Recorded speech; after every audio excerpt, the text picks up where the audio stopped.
Craig. Welcome to the Mentally a Badass podcast. I'm so happy to have you today.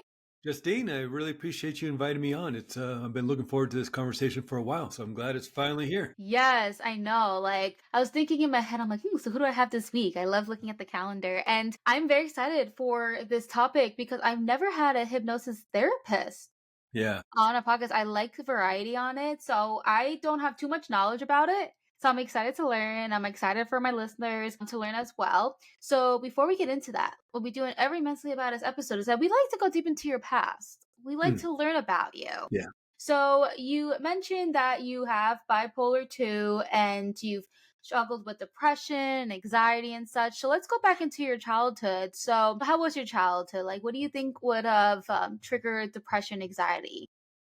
In and of itself, childhood was good.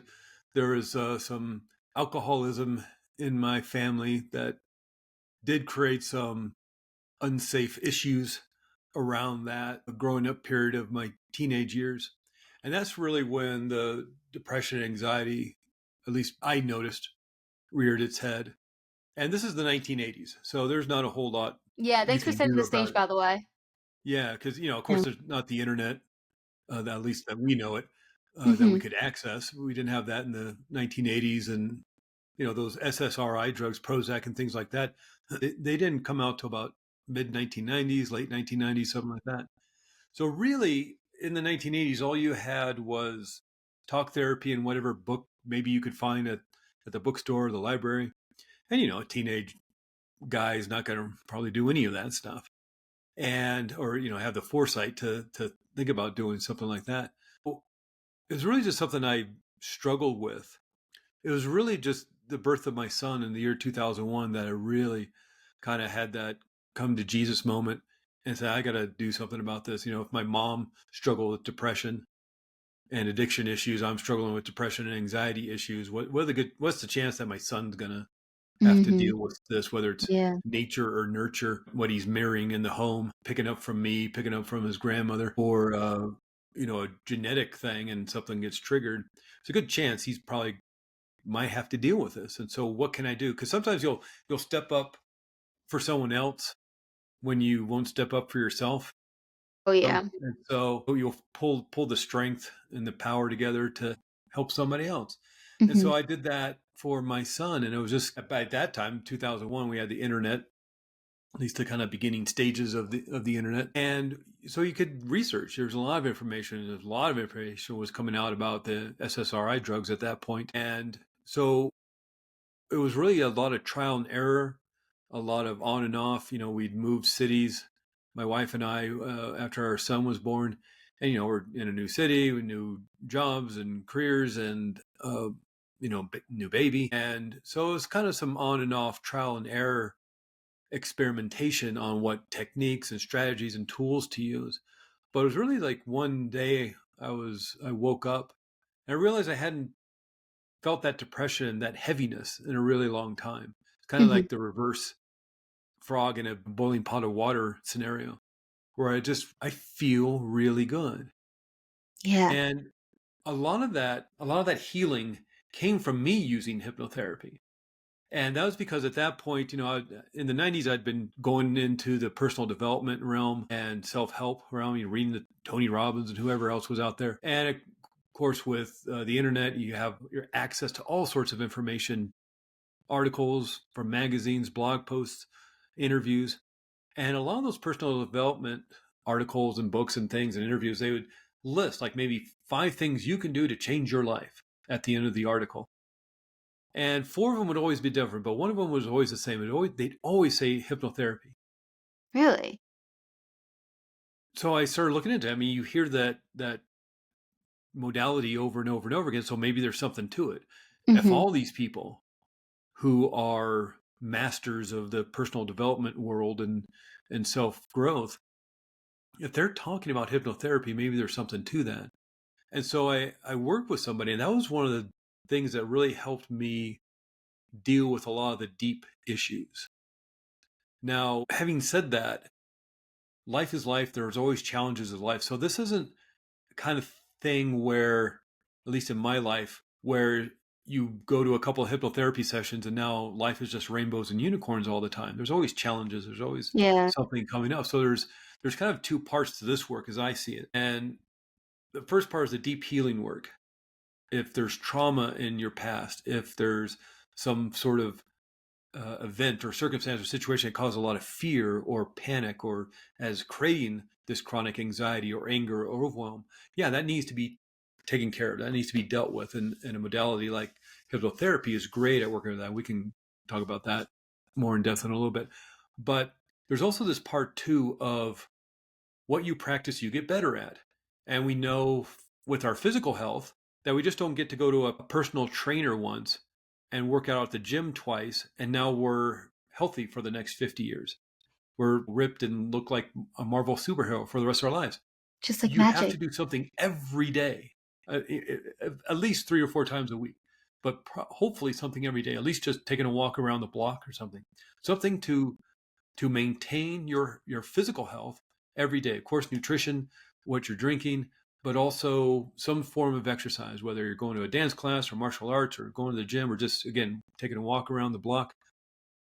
So, what about your emotional health and what about your mental health? Shouldn't you also be doing something about that? And so that's where the kind of part two of this comes in.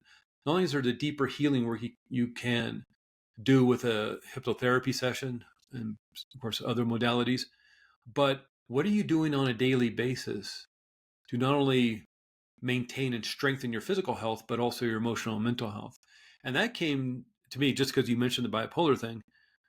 So I'm 57. When I was 50 years old, I got diagnosed as bipolar. But what I got is not the famous one where somebody is either struggling with this heavy depression or they're in that manic stage where it's bliss and joy and happiness and they mortgage their house to buy a sports car to drive to Vegas and all that kind of stuff. What I have is a kind of subset of it where, yeah, the depression part shows up as depression, but the manic part shows up as anxiety. And Yeah. so, yeah, there are hits here and there of happiness and joy and bliss, but instead of that really bipolar thing of manic depressive, you have your depression side, you have that manic blissful happy side. I have the depressive side and the anxiety side.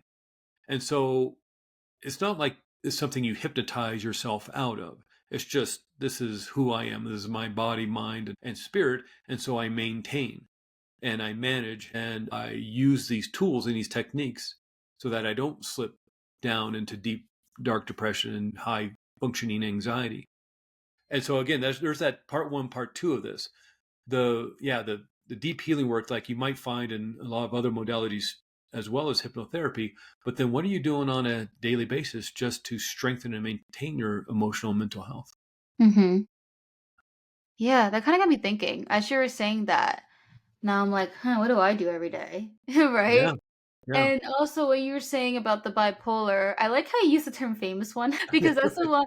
Yeah, I mean, honestly, it's I've never heard it like that, but it makes sense because when they talk about like bipolar in the media or like put it in film, they always like show like the people running around naked or like in a mental hospital or getting yeah, arrested. Like that's how they portray bipolar. So when you're putting that in the media, people who don't understand bipolar and you say, and if they find that you're bipolar, they're like, oh my God, is she oh crazy? yeah, Like, is he, and it's like, when I watch these films, I'm like, seriously, Hollywood, why you be doing this to us, right?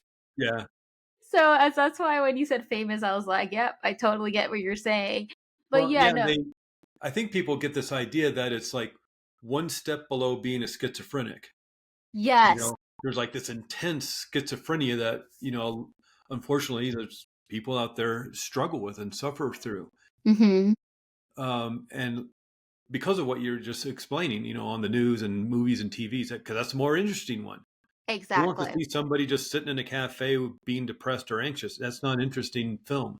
That's not an interesting story.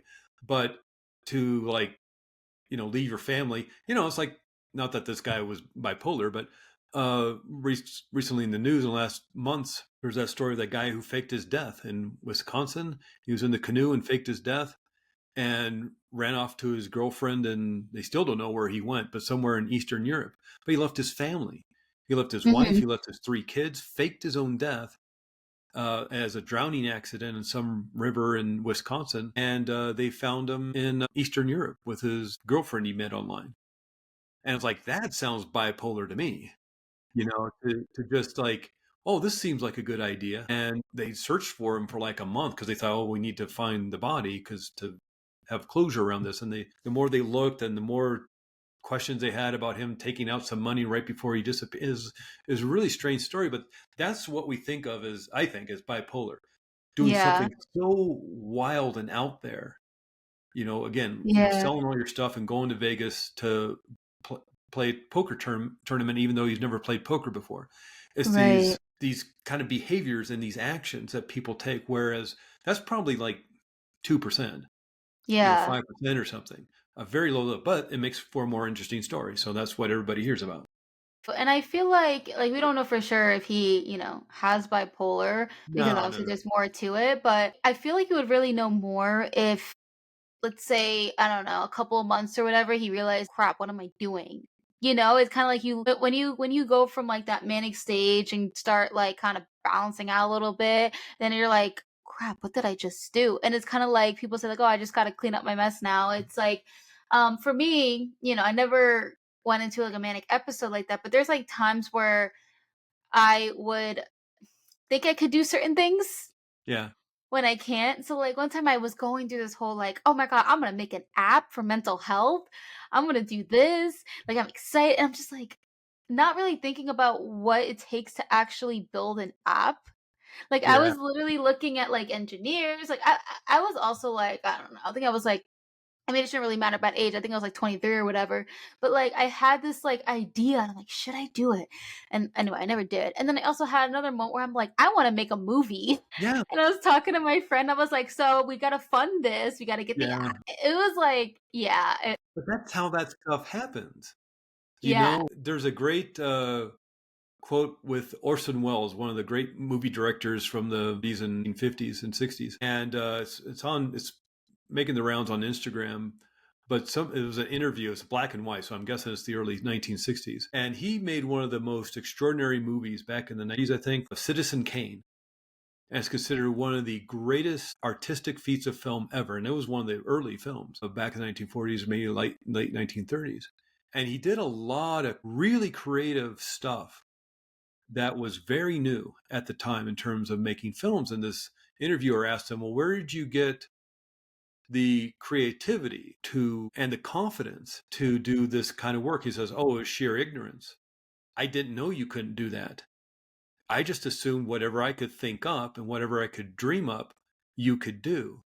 And I Mhm. had a cinematographer and director of photography who just were creative enough to say, yeah, let's figure out how to do that. Because he wasn't constrained by knowing. He was not constrained by knowledge. He had no idea you couldn't do some of those things that they ended up doing. So he just Mhm. assumed you could. So why can't you do it? Make it happen. And so there's a certain like what you're talking about. There's a certain need almost maybe is otherwise you do talk yourself out of that stuff. Yeah. Otherwise nobody would open up a coffee shop or start a True. podcast or because when you logically think about it, opening up a cafe, oh my God, the amount of hours and the Mm. money and the health codes and the employees and coffee machine, you just the cons over the pros. But Uh-huh. there's I think a certain amount of confidence that comes with ignorance that they're like, well, yeah, let's build an app. Why the hell not? People do. Yeah. Yeah. It totally makes sense. It's like the thing is with my brain though, is like I go to like so many different things. It's like, but I also kind of have to set into reality and ground myself. Like the reality of like obviously if I build it up, like that's gonna be a lot of work in the middle of me like having a 9 to 5 and me not knowing anything. But it's definitely possible, 100%. But then it's like at that time I was like doing YouTube, and then I was doing this, I was doing that. I was like, it was just all over the place. And Yeah. like it kind of, and that's the first time this happened, like about a year ago. I was like, oh, let me start a drop shipping business. Yeah. So I literally sat one night and I got Shopify and I was like making a website. And like I didn't know what I was doing. And then it just like after a couple of weeks, I just like, what am I doing? I'm gonna just Yeah. I didn't really Yeah. care anymore. And Yeah. so Yeah. It doesn't like fill you, but you also see people like great example is Thomas Edison. mhm. It's like he just says, I'm inventing the light bulb. Mhm. you know, and it's just like 700, 800, 900 times of failing over and over again.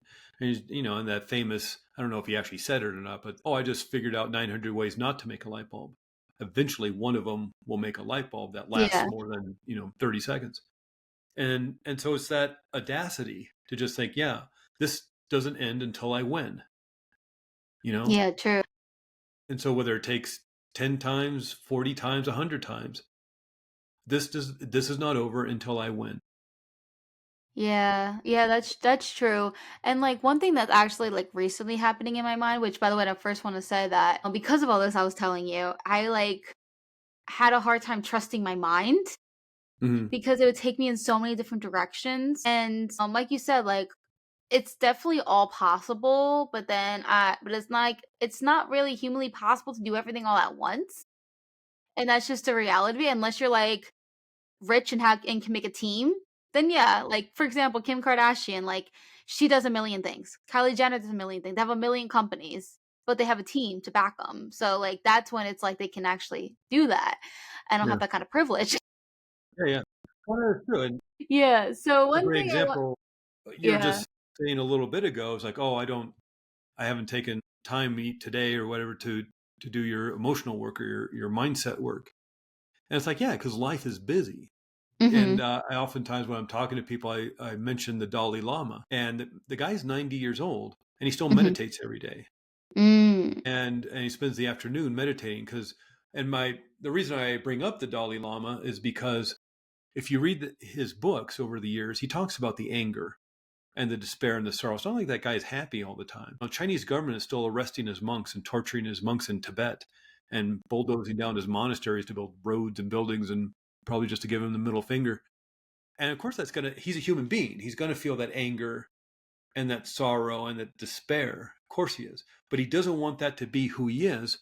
So every day he practices loving kindness and compassion meditation. But he also doesn't have a lot of the challenges that a lot of us have. Like, he's not married, he doesn't have kids, he doesn't have a small business that is running into financial trouble. He has a staff of people, like you were just mentioning, he has a staff of people to help him meet his needs and wants and give him that time in the afternoon to do his meditation work. Whereas 99.7% of the rest of us don't have that team and don't have that ability. And sometimes life gets out of control. You know, elderly parents get sick, young children get sick, you get sick. I mean, I didn't mean to direct that at you, but no, it's like some no, sort of it like actually spell on happened, you. and I But yeah. we fall into issues around relationships and health and all sorts of things that take that time away for us.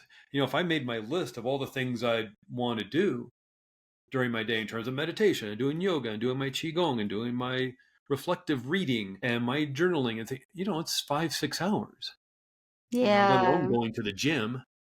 There's seven right. hours. I don't have 7 hours every day to do my Whole workday. physical, mental, emotional, and spiritual work. I Yeah. have 5 minutes.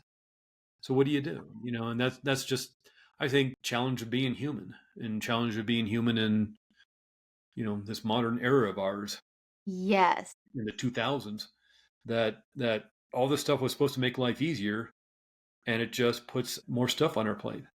Yeah, it's like really interesting. I can think about it in like two different ways. Is 'cause I was thinking in my head, I was like, oh, if it was not modern day, like maybe because we didn't have to like go to a job or do this, it's like oh, we'll have time to meditate and do this. But then I realized our ancestors still had to work when it came to like fighting for survival. So they were still out there working and like just not working for like obviously the same currency, but they are, but obviously I wasn't back in that time, so I don't really know how exactly it was. But a lot of our also mental health challenges comes from the modern day world, media that goes into our brains. Like the human being doesn't need to know everything, doesn't need to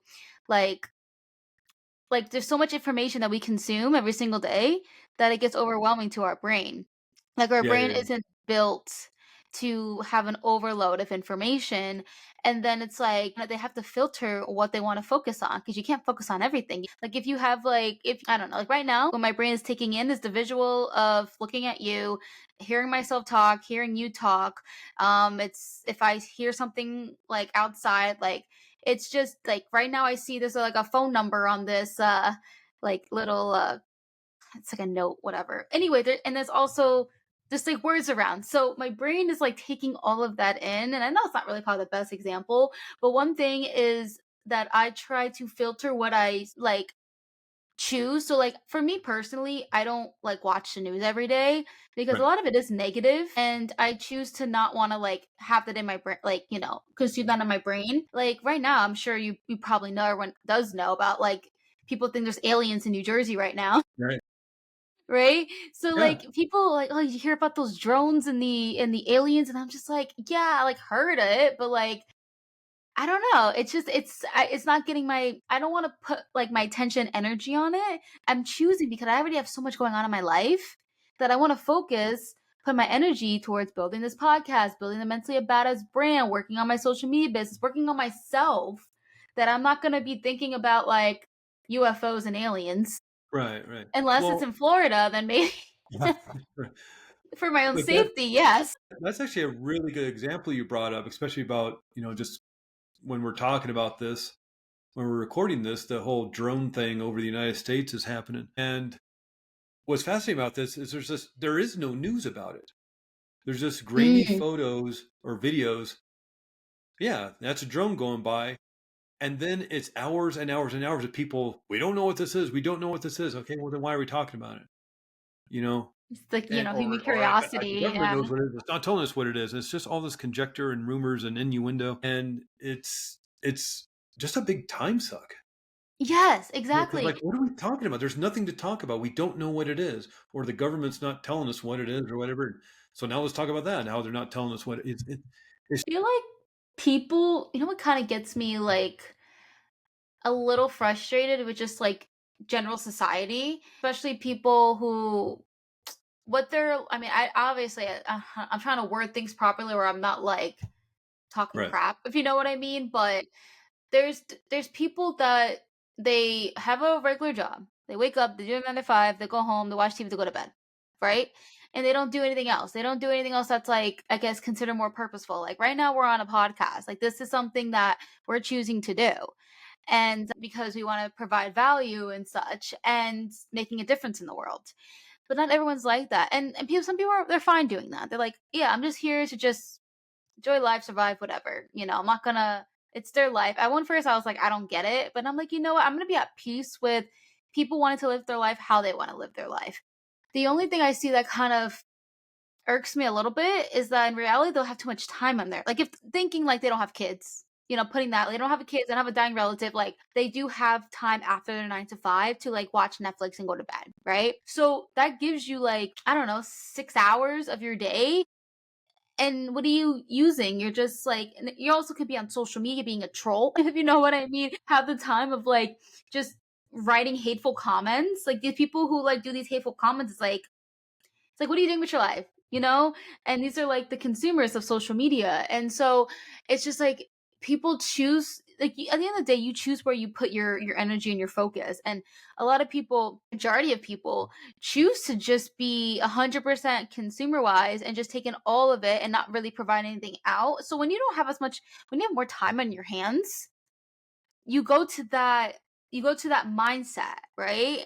And like I do not want, I have so much on my plate that I if I were to do all of it, don't take any time off, which I don't obviously recommend, that I do keep time off by watching, like, just chilling and watching Netflix. But like if I didn't, there's always something for me to do. right. Yeah, Like what I do, there's always something for me that I can always edit an episode. I can always like work on the social media presence. Like I can work on and getting like sponsors for this. Like there's so much I can do. But obviously just mental health wise, I don't recommend just doing that all the time every single day. You need to obviously rest your brain. So I think, to an extent it's good to have a balance to just sit and watch Netflix, and then like I like to consume just non-reality because that's yeah, fine. That's the purpose of it. But I try so hard to not look at the news as like a show.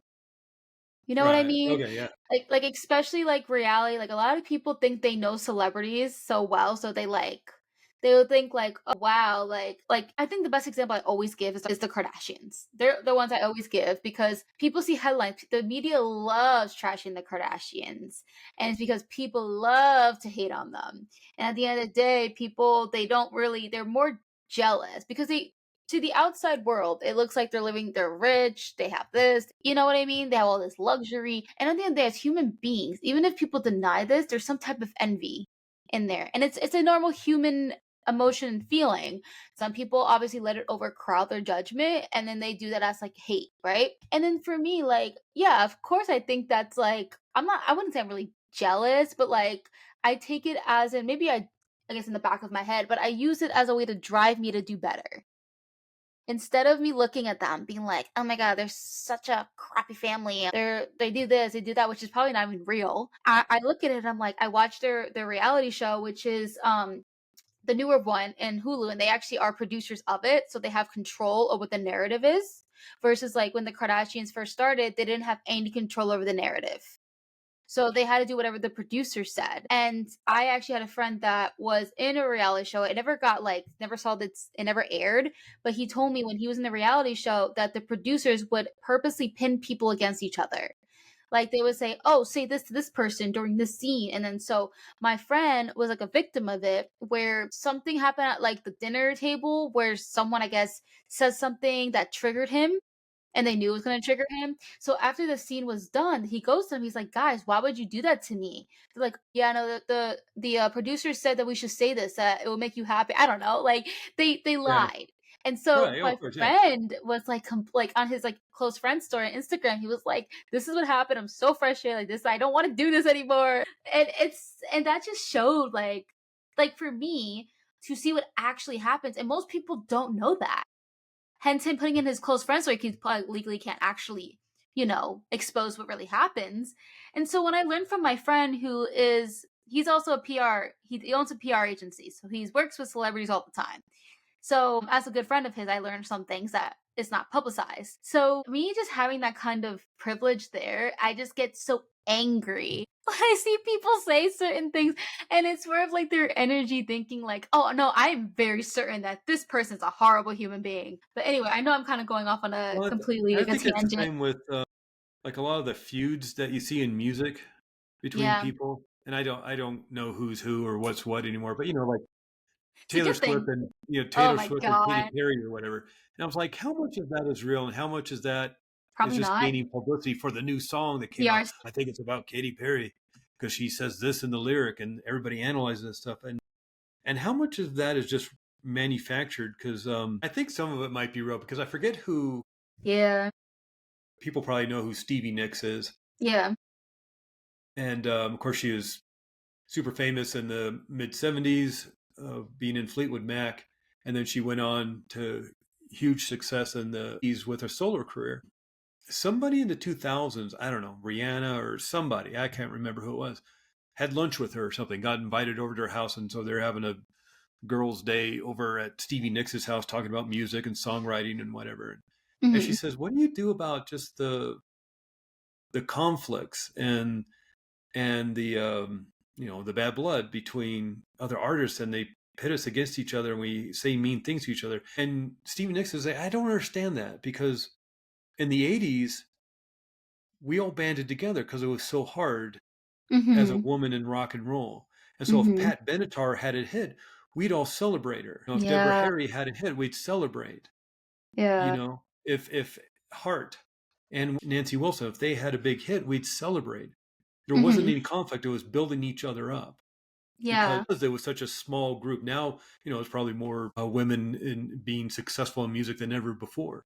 But Hmm. back in the late 70s, early 80s, it was a very small club. And so instead of pitting each other against each other, they would, if Pat Benatar was in town, Stevie Nicks would take her out to dinner, or, Yeah. have a, and so they supported each other and encouraged each other. But that might not make for good entertainment. Which is so You know, sad. Yeah. Well, and it's like you were saying a little bit ago about the news. You don't want to watch the news because it's so frightening. It goes for fear based because that's what sells. Yeah. Because, there's a lot of good news of email newsletters and YouTube channels and Mhm. news sites and things, and nobody watches them. It's Very amusing for a small little bit. amount. There's just like after the 10th story about, an old lady, I don't know, whatever the good news story is, it's like, yeah, it's feel good. But after a while, it's like, okay, I get it. Yeah. They just never work and they never become popular. The only one I can really remember was during COVID. And if you remember this, if your listeners remember this, John Krasinski had that good news YouTube show. Mhm. And he would just, because everybody was in such pain and hurt and fear of what was going on during COVID in 2020, he put out this show, I think like 10 episodes. You probably still find it on YouTube. John Krasinski's Some Good News, I think is what it's called. And it was Mhm. fun. And it Yeah. was it was lighthearted. It was people helping other people and doing cool things for people. And then he would do something cool for a guest who was on the show, of course, over Zoom and things like this. And that's the only one I could ever think of that gained any sort of popularity. But that was an extraordinary situation of just the world shutting down and the world being in pain. And we Mhm. needed that. Yeah. Whereas now we're back to, We're back to it. yeah, back to hating, back to fearing. And Yes, I feel like it's worse too. At least on social media. probably, It got well, way and that's worse the after the thing. I mean, pandemic. we see how it works. We know how it works. They specifically pit each other, and they got bots arguing with bots. There was that Yeah. funny story Yeah. of Dave Chappelle tells a hilarious story of he got on Twitter and there was already somebody who was calling themselves Dave Chappelle, Mhm. and it had his picture. It wasn't him, but somebody else had taken Dave Chappelle's name, put his picture on it, and was tweeting as Dave Chappelle. And so Dave Chappelle came up with a fake name, was just watching it. And he said, "This guy's really, really funny." And then Cat Williams, the comedian Cat Williams, he was on there and he started engaging with the fake Dave Chappelle, thinking it was really Dave Chappelle. And they started Mhm. going back and forth. And then the real Dave Chappelle, watching this from, behind his fake account, said Cat Williams started being really mean to him and saying really hurtful things to who he thought was the real Dave Chappelle on Twitter. And Dave Chappelle in the stand-up was saying, "Yeah, it really hurt my feelings. It was really mean." And he went to the comedy club one night, Dave Chappelle, and Cat Williams was there in the back just hanging out. And so he goes up to Cat Williams and says, "Hey, Cat, I want to let you know I don't have a Twitter account." And Cat Williams like, "Okay, Dave Chappelle, I don't. That's fine. You do whatever you want." And Dave Chappelle, "No, I don't have a Twitter account. That's not me." Cat Williams goes, "I don't have a Twitter account either. I don't know what you're talking about." And so it's like all these fake accounts, Yeah. you know, trying to, and we know that probably our own government's doing it. People within Facebook and I guess it's now X, whatever, are doing it. But also we know the North Koreans are doing it. We know the Chinese are doing it. We know Yes. Russians are doing it. We know Mossad's doing it. And they're pitting us against each other. And that's half the political stuff. It's just Oh yeah. fake accounts Go on arguing about with fake that. accounts. It's kind of And so crazy. how do you keep your mental health during all this Yeah. Yeah. crazy? Uh-huh. Absolutely. And there's a certain addiction to it too. Just find, Mhm. when we're talking about this, when we're recording this, we're like 2 days from the government shutting down again. And so there's like what does this mean? Who is this going to affect? I know people who work in law enforcement on a federal level, they're not going to get Mhm. paid. If the government shuts down, yeah, they're still going to go to work. I And it's like I see. knew an FBI agent the last time the government shut down. He worked for like 6 weeks without pay. What's he going to do? Not go to work and not do FBI business? Yeah, I know, then our But he's our not getting world paid. I will mean, be Congress is screwed. still getting paid, and so it's like you get that fear is constant because there are real situations happening. And so how do you keep your mental health? And that's where, there's a kind of this, again, part one, part two to this healing work of, yeah, you can use hypnotherapy, move into your subconscious mind, clean up the trauma and the hurt and the pain. And that's part one. It's a very important part one, of course. And that's that deep healing work you can do. But that part two is, well, what are you doing then to not only maintain your physical health, of course, but what are you doing for your mental and emotional health? And maybe one of the biggest things is just, man, take a break from the news or take a break from social media. And they program that stuff, the algorithms, just to keep you hooked. That's what I find Mhm. fascinating about Instagram. is that you scroll and scroll and scroll and scroll, and then you find one that you want to watch, and you get that dopamine hit because that was funny or that was inspiring Mhm. or that was whatever. And but it's only what, 90 seconds, 2 minutes. That's all you get. It's not like Not even like 30 you, seconds. yeah, 30 seconds because they don't want you hanging out there. It's not like TikTok's like I think up to 10 minutes now or something. It's like they don't Yeah, want they you just hanging out on changed one it. video for 10 minutes, let alone YouTube where you got 5 hours of video. You know, Yeah. It they used to be don't 1 want you minute. hanging out. They want you to keep scrolling Yeah. until again you find that. And because I noticed my algorithm, I'm like, because I'm looking up music and inspiration and I don't know, Dalai Lama, Tony Robbins, all these says, but then my algorithm never shows that. You know what I mean? It should be Wait, so you're learning what I searching like. it. Yeah, You my algorithm search should it. be learning what I Yeah, like. you would think And that. it may do it for like a day or two, but then it goes back to this weird, like, I don't know what this is. And so I scroll and scroll and scroll and scroll until I find something that gives me that dopamine hit. Right? And then I scroll and scroll and scroll, find another thing that gives me a dopamine hit, and I hit that. And then that'll be my algorithm for a day or two. And then it goes back to square one. And so it's this Really? thing of just getting you hooked so that you're on there. And then I'm like, look, how am I on here for like half an hour? Mine is so you should see my algorithm. Like, I feel like my algorithm, like what I see is so different, like during the day and then at night. Like my night ones are just so different from the mornings. And I just feel like my night one is just like out of control, like weird. And so I was scrolling one time and there's a lot of mixed music wise. So like my music taste is all over the place. Like 1 second you'll be hearing like reggaeton music, like Spanish, and then one you'll be hearing screamo. So it's like I'm like all over the place with music. So there was this like video where it was kind of like little ratchet and reggaeton and like kind of like club, like that kind of vibe. And the next thing I scroll and it was like Christian music. Yeah. Yeah. I was like, at first I was like, wait, why is that even? Because I'm not even searching Christian music. But then I was at my boyfriend's parents' home, and they're Christians, and I know they listen to Christian stuff like on I don't know Spotify or probably on YouTube or. And my theory is that do believe that if you're like on the same Wi-Fi, that there is some data that's being transmitted. Sure. Yeah. Yeah, because I don't know if you've seen this, because the whole thing with TikTok being banned and how about a year ago there was Congress, and then it's basically like interviewing the CEO more like more like interrogating. And then there was this one video where he was asking the CEO saying like, "Oh, does TikTok connect to my Wi-Fi?" or something like that. And then the CEO's like, "What are you asking me?" Because in my head it's like, "Of course it does. Like obviously you need Yeah. Wi-Fi." Yeah. or data, whatever. So he was like, "Can you ask me that question again?" And then he asked, he's like, "Does TikTok connect to my Wi-Fi?" And then he was like, "Yes." And he's like, "Okay, thank you." And I'm just like, "What did you do there?" You know what I mean? Yeah. That's It going to made come like back maybe later, but that's a it odd made question. no Yeah. sense at the time. All I can think of that would make it logically make sense is like what I just told you. Like, because their whole concern with TikTok is like, oh, a security thing or data, blah, blah, blah. But like the whole Wi Fi thing, your Wi Fi, assuming is private if you're like at home. So if you're like a family using the same Wi Fi, I think there's going to be some data coming across each other. Like sometimes, like me and my boyfriend, connect to our Wi Fi. You'll be seeing some stuff I see. I'll be seeing some stuff he sees, which kind of gets me annoyed because our interests are so different. So I'm just like, Yeah. I want to see this, and then No, like yeah. It changes your algorithm. Now you got to see his it's so nonsense. annoying. And like Yeah. when I used to live with my parents, I was like scrolling on TikTok, and then I know my dad always watches like random Korean documentaries on YouTube.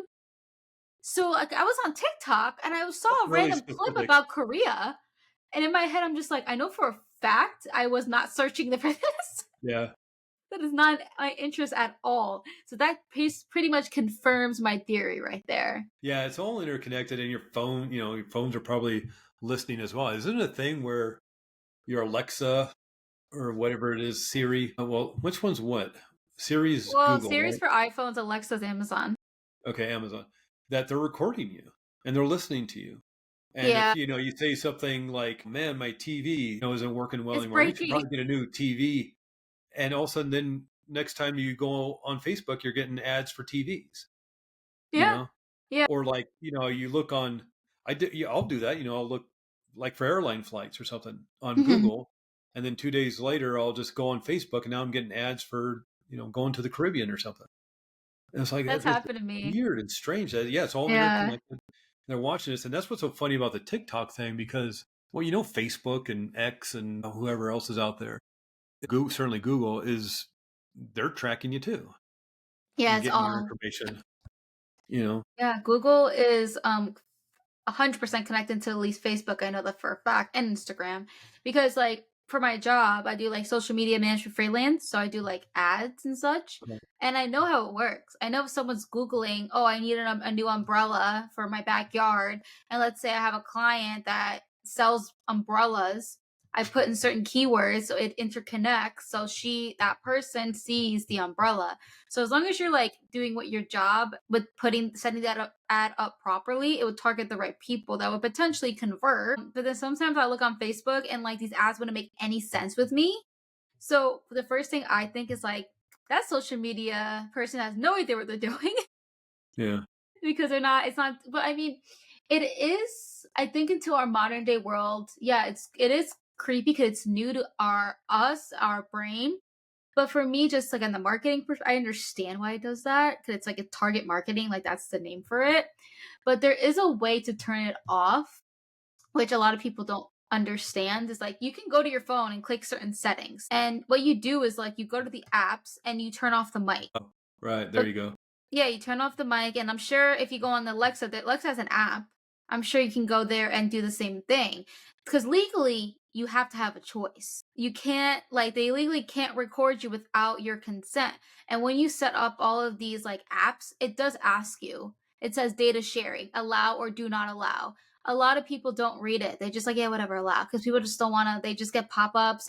But like, legally you are consenting to all of this, but like we do things so fast our brain doesn't process it, so it looks like we're not consenting and we're pissed off at these apps, right? But I know that. And then we turn it off, and then a month later they give us new terms of service, and it's You like can, this yeah, 20-page legal document which then says we're going to turn it back on if you click on this. You're not going to read that 20-page thing, and so I you click know. it and It's you it's give them it's permission definitely again. sleazy. It's definitely, yeah. It's crazy. It's because like then you have to kind of go out of being like on your like autopilot because a lot of times we live on autopilot throughout life, like just kind of going on with your day.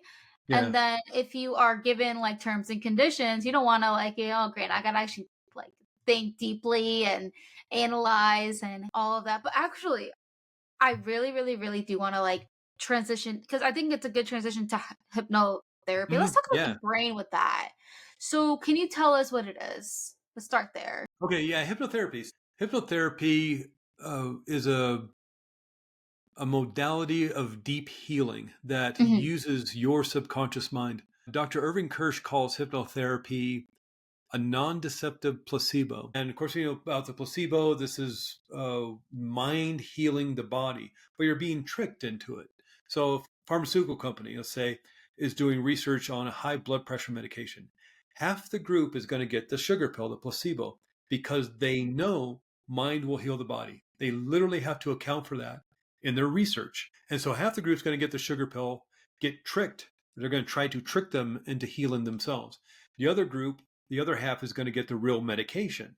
So let's say in this example of this pharmaceutical study, 30% of the people on the placebo get better. That means 30%, 3 out of 10, healed themselves through mind. Mind is telling the brain to heal the body.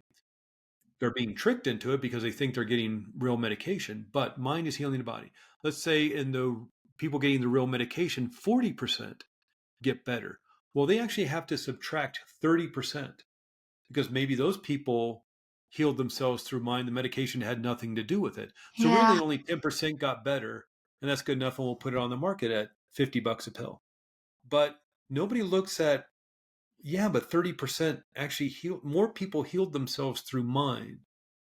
And I get Hmm. it because there's no huge windfall in teaching people how to use mind to change their mindset, to tap into their own healing potential. The Hmm. billions of dollars comes from creating a medication that'll do it, but do it for you, if not trick you into it.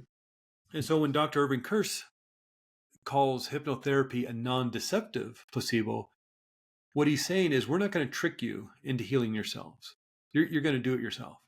And that's what's fascinating about this work. This is very different than talk therapy.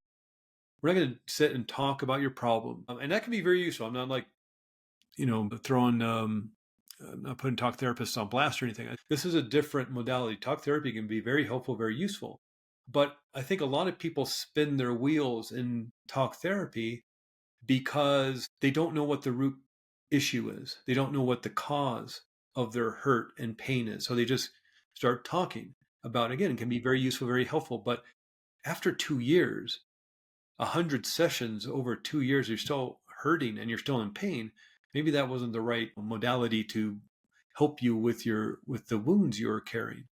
And Mhm. so with hypnotherapy, we quiet down that conscious level of mind just through relaxing, and you can access that subconscious level of mind. And what's fascinating about this is I don't fix anybody. Mhm. And hypnotherapy in and of itself doesn't fix anybody. You're going to fix yourself. Because who better to know what the problem is than you, and who better to know what the answer is than you? And so this isn't turning anybody into some sort of voodoo zombie trance. This is just quieting down the mind and body to a point where you can access subconscious mind. Not unlike if anybody has ever done any sort of meditation or done a yoga class. At the end of a yoga class, you do savasana usually, and that's everybody's favorite part of a yoga class. You're just lying on your back and you're relaxing and you're resting. That's what this is.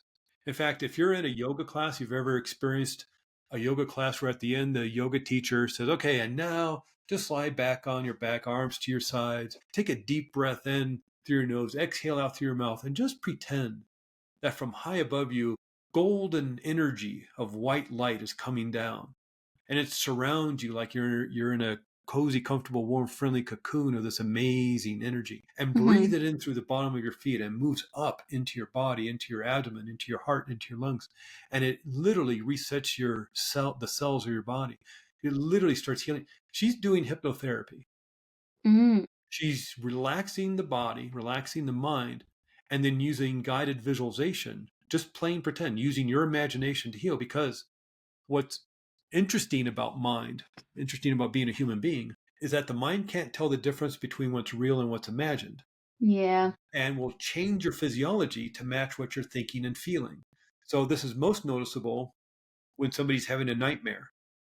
And it doesn't matter how crazy, how ridiculous, how stupid the nightmare is. A gigantic cheeseburger and his two hot dog friends are chasing you down the street throwing coconuts at you. It's stupid. It's not going to happen.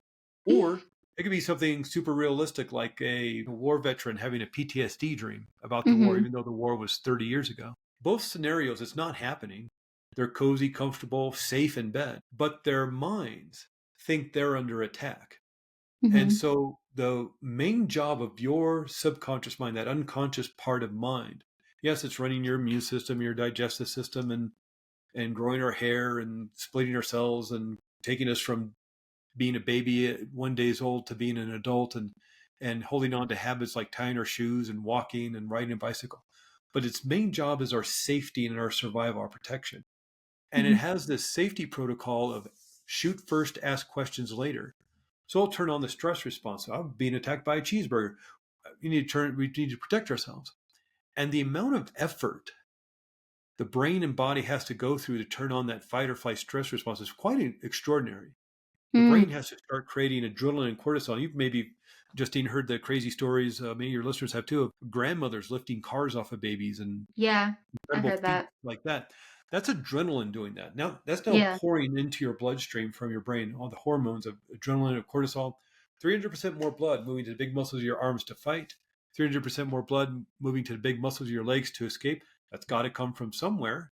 Mhm. And so it's turning down the power in your immune system. That's why people get sick when they're stressed. It's turning down the power of your digestive system. You need to digest that sandwich so you have energy in 7 hours. You're in danger right now. And so it turns down the power of your digestive system. That's why people get irritable bowel syndrome when they're in chronic stress. And so the amount of effort to turn on that armor, turn on that protection is quite extraordinary, all because of cheeseburgers chasing down the street. It literally changed your physiology through thought, through Mhm. imagination. Yeah. So, what's happening in your waking world? What's going on to trigger this anxiety, trigger stress, trigger anger, trigger fear? And we just had this long conversation about being manipulated. by Yes. news, by social media. And Mhm. so, and then here's a really interesting example or interesting research about perception of your reality. And some researchers, they hired some actors and they're in a park, like Central Park kind of a thing where people are hanging out on park benches and reading books and magazines or, doing whatever. And these actors would come up to somebody on a park bench. They had a cup of coffee and they'd sit down and say, could you do me a favor? Could you hold my cup of coffee? I got to text my mom to make sure she's okay. Yeah, sure. I'll hold your coffee. Get out their phone. They text on their phone. They put their phone back in their pocket, grab their coffee. Thank you so much. I really appreciate it. And they leave. That's it. That's the whole engagement. Mhm. Half the people had iced coffee. The other half had hot coffee.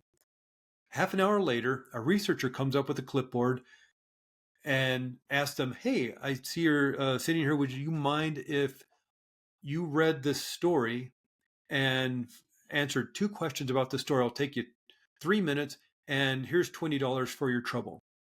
So about 90% of the people who were engaged with the coffee said yes, they will take the quiz. And they read this two-paragraph story. And the two questions were about the main character and the attributes and character traits. Said 81% of the people who held the iced coffee felt that the main character was cold and aloof. 80% of the people who held the hot coffee felt the main character, was warm and engaging, even though it was the same exact story. So you Interesting. think your perceptions of how you're moving through the world are your own, but you're being influenced by all sorts of things. So this is a great little tip if anybody's has to have a meeting with maybe investors for their business or whatever they're doing, maybe new employees or something, hand them a hot drink and they'll think you're a warm, wonderful person. Hand them hot cider or hot chocolate or coffee or something. Okay. Is that You why they know, have coffee in these meetings? don't ever have never have cold drinks at your meeting. And it's like subtle little things like that that are influencing how we perceive our world. What Interesting. hypnotherapy helps you do is helps you gain back control. A lot of people may have heard of hypnotherapy or hypnosis and think, oh, you get control taken away, you become a zombie, or you Yeah. get manipulated into doing weird things. It's like, no, that's the movies, that's TV. We were just talking about Yeah. that. That's the fake world of TV. How are we going to get Jason Bourne to assassinate the prime minister? We'll hypnotize him. That'll save us a bunch My of time and God. money. But when doing the film, really what hypnotherapy is giving you back control. Because Mm. if you're struggling with anxiety, if you're struggling with anger, deep fear, maybe you know why, maybe you don't know why, you're already hypnotized. You are Mm. reacting to your world in a way that is beyond your control because it's automatic within your that unconscious part of mind. I know people who are the most wonderful, loving, compassionate people, the loveliest of people. But you get them behind the wheel of a car on a freeway in rush hour traffic, and they become the most vile people. The things that come out of their mouths, the hate and the insults and things like because they have hypnotize themselves to react Mhm. to certain triggers of the world by being in a car stuck in rush hour traffic that will literally change their personality. They are already hypnotized. And so, what a lot of this work is, in terms of therapeutic hypnosis, is dehypnotizing people. Mm. Can't make Interesting. anybody do anything they don't want to do. That's why smoking cessation, when people want to quit smoking, that's what hypnotherapy is really famous for, is helping people quit smoking. You can't make somebody quit smoking if they don't want to. Like somebody will come in because their spouse wants them to quit. It's expensive. It smells. It's bad for your health. Nobody wants to take care of an old man who with emphysema. So quit Mhm. smoking. But if they don't want to quit, they might use it. I mean, I've had this happen. Use it as a negotiating tool to smoke in the garage. Well, I tried everything, including hypnotherapy. Nothing works. I'll just smoke in the garage because they don't want to quit. Otherwise, I could Mhm. go into bars. I can go into Las Vegas casinos and you know make everybody quit smoking. I could go into prisons and hypnotize everybody to be law-abiding stand-up citizens. I could go to the world leaders and hypnotize them all to create world peace and end war. Wouldn't that be I'd nice? be able to like hypnotize Elon Musk to write me $1 billion check. For the reason why I don't have $1 billion check from Elon Musk is because he doesn't want to write me one, Oh my and I can't do any sort of voodoo magic to make him write me one. So, and a lot of people I know see those shows, like in comedy clubs or or Las Vegas or on YouTube and stuff. And yeah, people are up on stage acting silly. They're singing like Elvis Presley and they're dancing like Michael Jackson and they're barking like dogs and quacking like ducks and pretending they're on a roller coaster. But understand that this is really about your intention. If your Hmm. intention if your intention is to quit smoking, you'll quit smoking. If your intention is to remove that trauma and that hurt and pain, even if you don't know what it is, even if you don't know what the root cause, that you will remove that trauma, you'll end it. If your intention is to get up on stage and entertain people, you'll do it. Everybody who gets up on that stage volunteers. Nobody Hmm. is made to, because that doesn't make for a good show, making people act silly. Even in Vegas, a non-celebrity name is still an $80 show. So they really have to give a good show. They have to give value, assuming that it's not a setup, it's not fake, they're not actors, they're not the local improv troupe. Assuming they're real volunteers from the audience, they volunteered. They bought a ticket to the show and they sat down in their seat when the hypnotist goes, "Hello, everybody, welcome to the show, and you're here to have a fun time. Who wants to get up on stage and have a really great time?" A bunch of people stand up and wave their hands. Hmm. You, and you come up on stage. What's your name? Where are you from? Do you want to go into hypnosis? Have a good time? Yeah. They say yes like 7 times before this guy makes them act crazy and It's silly. like already starting right there, And they right? want to do it. They want to have a good time. They're exhibitionists. They're extroverts. They Ah. want to have a fun time. They want a funny video to put on TikTok or Instagram. And look at them at the end of the show. They have a big smile on their face. It's the best time they've Hmm. ever had. They'll walk out of the show with a big smile on their face because their intention was to entertain and have a really fun time, and they did. So, what if your intention is to heal? What if your intention is to get back control over your emotions and your automatic habits?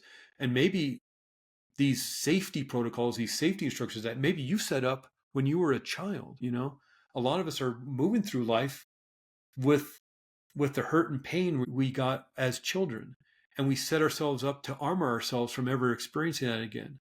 And so Hmm. at 30, 40, 50, 60 years old, we're walking around with the safety protocol set up by an 8-year-old. That's not going to work Wow. until you Did you think of change that? the instructions while you're thinking. But here's the thing, those instructions that were set up when you were a child may have been the best thing you could have done. Hmm. Maybe the best thing you could have done was to hide and make yourself small and keep your voice low, Hmm. like keep out of the way, Hmm. and depower, have your power taken away. Maybe that was the best thing you could have done as a child of 6, 7, 8 years old to keep yourself safe in a very unsafe situation in your home or wherever it was. But that's not going to work in your 20s, your 40s, your 60s, your 80s. But nothing's going to change until you change those instructions. It's computer Hmm. code. You Literally. could if Justine, you're like writing an accounting program for your business. You Hmm. put in there 2 + 2 = 5. Well, it doesn't matter how much you type on your keyboard or slam your keyboard with your fist out of frustration, or talk to your friend or talk to your therapist about how unfair it is that 2 + 2 = 5. Or you take a marker and you write 2 + 2 = 4 on your computer screen. It's not until you go into the code, you look through those lines and lines of code through that software, you say, oh, 2 + 2 = 5. That's weird. Okay, well, let's amend it, edit it, delete it, write in there 2 + 2 = 4, press save. Now your equations equal out.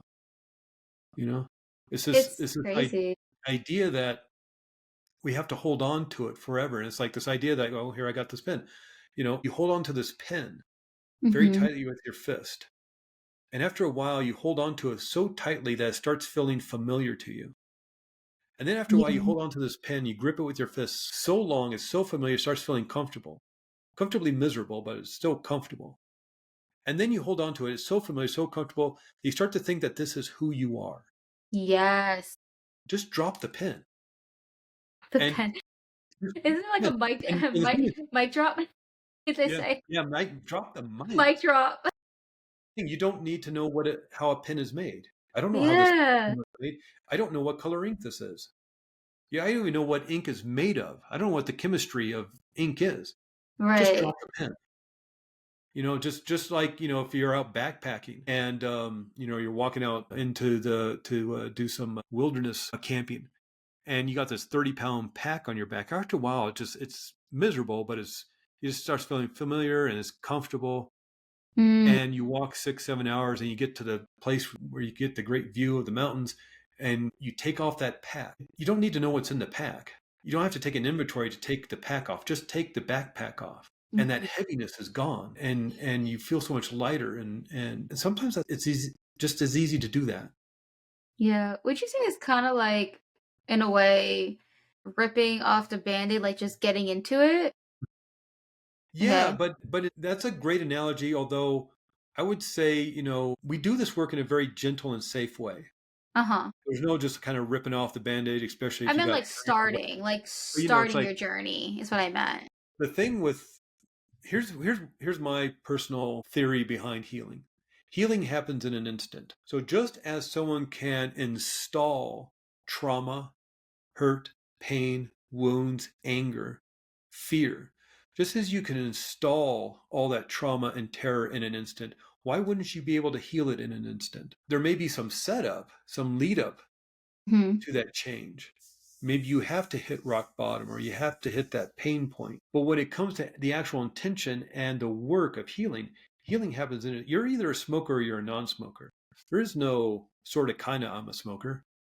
You either smoke or you Mhm. don't smoke. You're either Mhm. smoking one cigarette a week or you just have no interest in smoking. Yeah. And so, my personal, just in doing this work with people for so many years, it's like change happens in an instant. It doesn't have to take a long time. And I think, again, we talked about a little bit ago, kind of that spinning of the wheels in talk therapy that finds people there for maybe years Mhm. is that you don't know what the problem is. In the conscious mind, you don't know what the problem is. And so you just kind of scattershot around. Well, maybe it's this, or maybe it's this. Well, now I'm having a problem at work, and now I'm having a problem with my partner, and now I got my foot hurts. You just kind of go from thing to thing, but you never end up talking about the root cause of all your issues or the core issue because you don't know what it is. It's behind the curtain of the unconscious mind. And what hypnotherapy does is, again, just by relaxing, just by resting, whether you want to equate it to yoga, savasana and yoga, or sort of like meditation. It's not meditation, but it has that kind of same relaxed state, or even just daydreaming during a boring meeting. Mhm. Or, remember back in high school math class or something, you just start staring out the window because class is so boring. Yeah. That's what that is. In fact, it's almost kind of the opposite of meditation, even though it's a relaxed state. We want to use your imagination, we want to use visualization, we want to play pretend. In fact, people come and say, "Well, I got a very active imagination. I got a really active mind. I don't think I'm be very good at hypnosis." Well, you actually might be the best candidate Mhm. for doing hypnotherapy because we don't want to meditatively quiet down the mind. We want to use mind to help with the healing, Yeah. right? And so we want to use guided visualization techniques. We want to use plain, just plain pretend. And Yeah. so it's kind of again the opposite of meditation, where you're trying to be in the present, in the now, and watch your thoughts move across the sky like clouds and bring yourself back to the breath. That's meditation. That's not what hypnotherapy is. It may feel the same in terms of Mhm. that restfulness and that relaxation, but in terms of the healing work, you may want to be in the past. You may want to see yourself in the future. And so that's going to take your imagination and your ability to daydream. And that's where healing happens. Yeah. I actually have a question. Mhm. So, just for like clarification purposes, because I just want to make sure something that you said doesn't because in the mental health world there's like kind of like controversy around this. I don't know if I really call it controversy, but people hate people who struggle with their mental health or like have mental illness, right? They hate when people say you can just heal like that. Oh, just do this and you're good. So I'm sure like I just want to kind of go back to what you said, just so you Sure. can Okay. kind of clarify that part, because I know people probably listen to this and being like and get upset. So can you just like talk more Sure. Sure. further about that? So what I'm talking about, I'm not talking about extraordinary mental illness like schizophrenia, or Hmm. we were Let's discussing talk like bipolar. bipolar, BPD, anxiety, But yeah, depression. Yeah. that's not. It's like I was. In fact, we started off this conversation. It's like so I have to maintain my bipolarness, right? Mm-hmm. So I'm not saying I'm going. This thing cures anything. What this does is it helps you reframe old hurt and pain, so you don't have to carry it anymore. Now, Hmm. this doesn't isn't providing you with some sort of amnesia where you forget it. Yeah. What this helps you do is take the wisdom and learning and knowledge you need from that traumatic event, but let go of the pain. Mm. And what I'm saying in terms of just one, what the research is showing and my own anecdotal evidence of working with, thousands of people is that you can drop it really quickly. This doesn't take years. Now, also remember what I said, there may be some setup, some lead up to Mm-hmm. that change. Now, Yeah. here's a great example. Here's a great example. A few years ago, well, during the COVID years, I was doing um, some classes for the cancer support, the Arizona Cancer Support Community of Arizona. That was what it is. Cancer Support Community of Arizona. And I was doing some classes on like pain control and healing acceleration and immune system boosting. And these were weekly classes. We're doing them over Zoom. And so we do these Zoom classes. You get about 12, 15 people during it to a series of classes. And in one series, there was an older woman in the class. And these were just basically me. Okay, let's start class. Let's do this process. Thank you, everybody. Anybody have any questions? Email me if you do. So it was more just me kind of running a class and doing a process with people as they close their eyes or turn off the video or whatever because it's Zoom. And there's an older woman in the class. I'm guessing she's about 70. And she came to two of the classes. On the third class, I'm early. I'm setting up the Zoom room and getting everything together. And she came early to the class and we're just chit chatting, waiting for other people to show up. And she asked me if hypnotherapy works with procrastination. And yeah, that's a mindset issue. You're trying to pull away from something that for some reason maybe you sense is dangerous or unsafe, even though it may help you get the promotion or get the, graduate or whatever. Of course, we want to pull away from something that's dangerous, a rattlesnake on the trail, a bear coming at us, a dark alley. We want to move away from this stuff. That's a safety. But when it becomes unresourceful is when now we're pulling away from something that may benefit us. So yeah, you Mm-hmm. get procrastination. That's a mindset thing. We certainly work with that. And so I actually had an appointment the very next afternoon available. And so we set it up for 24 hours later. And what's interesting is when your subconscious mind starts, oh, we're going to do some healing work. Well, we can work on a problem, but why not work on the problem? Mm-hmm. And so when she got to the session just 24 hours later, the Zoom session, she gets on the call and she says, I told you I wanted to work on procrastination, but what I really want to work on is why I don't matter in life. This is a Mm-hmm. 70-year-old Different, yeah. woman who thinks she's worthless, who thinks she has So nothing sad. to offer. Yeah, it's really sad. Especially because you said 7 years old, so it's like she went her whole life thinking like that. Yeah. And so there's a feeling state to not mattering, just as there's a feeling state to anger and sadness and love and joy. There's a feeling state that you feel somewhere in the body. And so I Mm-hmm. said, yeah, let's work with that. And we started the processes and we get to the deeper healing work. And I say, I want you to point to where you feel that heaviness of being worthless and not mattering in life. Literally point to where you feel it. People point to their chest or their heart or their gut or the back of the neck, their low back, their head, wherever. And she points to it. And I said, I want you to go back to the very first time you ever felt that feeling in your chest of not mattering. And so we're going to do this a regression work. And I'm going to count 10 down to one. On one, you're going to be at the very first time you ever felt that origin event where you felt like you didn't matter. So I count 10 down to one. And on one, where are you? And she says, I'm standing up in my crib and my father's screaming at me because I won't stop crying. And so standing up in your crib, that's like 12 months old. That's like 14 months Yeah, old. she's gonna ask, like, And if she's 70-ish years old, I'm thinking that's the late 1950s, early 1960s. And maybe men aren't exactly trained on how to be nurturing fathers to young children. Or mm-hmm. maybe dad's just not the best dad in the world. Or maybe he's having a bad day or a bad week, maybe a bad life. And mom's out of the house and the baby's crying. He doesn't know what to do. And he's so Yeah. frustrated. He's having such a bad day. He's just like, the only thing he knows how to do is to yell louder than the baby and tell the baby to shut up. And in that instant, that child needs to justify why this is happening. Here's this person who's supposed to love her and protect her and nurture her, and then screaming at her, yelling at her. Why is this happening? Well, I guess I don't matter in life. I guess I'm worthless. Otherwise, why would this person be doing this? Now, is that true? No, of course it's not true. But the child has to justify this. And that's what the armor came. That's the armor that came to her to protect herself. And she held on to that for 70 years.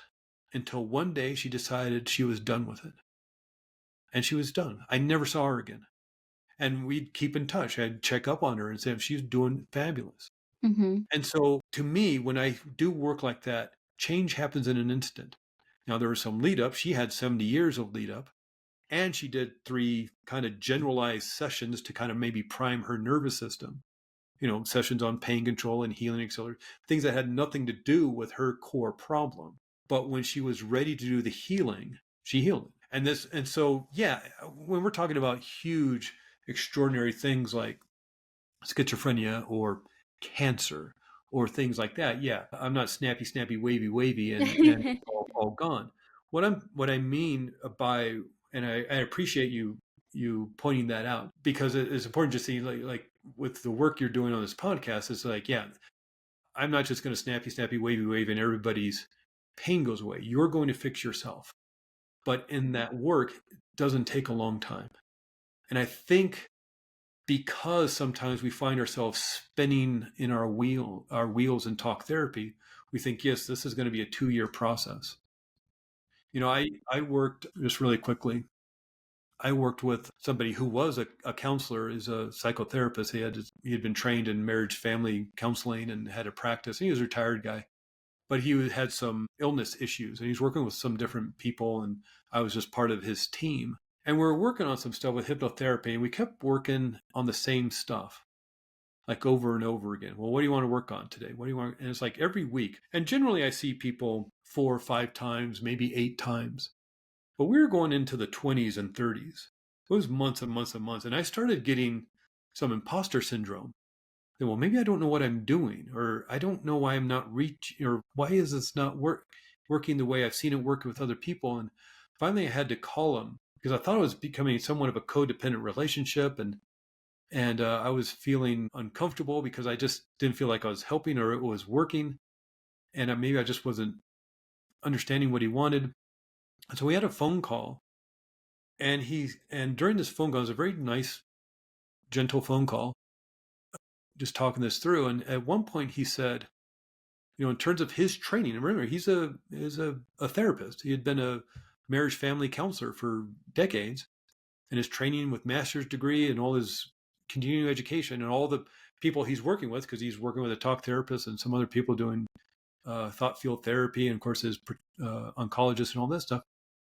But he said, in terms of his complex post-traumatic stress disorder, that it was going to take years, if not decades, to heal. And that was his worldview, that it was going to take years, if not decades, to heal. My modality is, this is going to take months, if not weeks. And so we had a big disconnect there.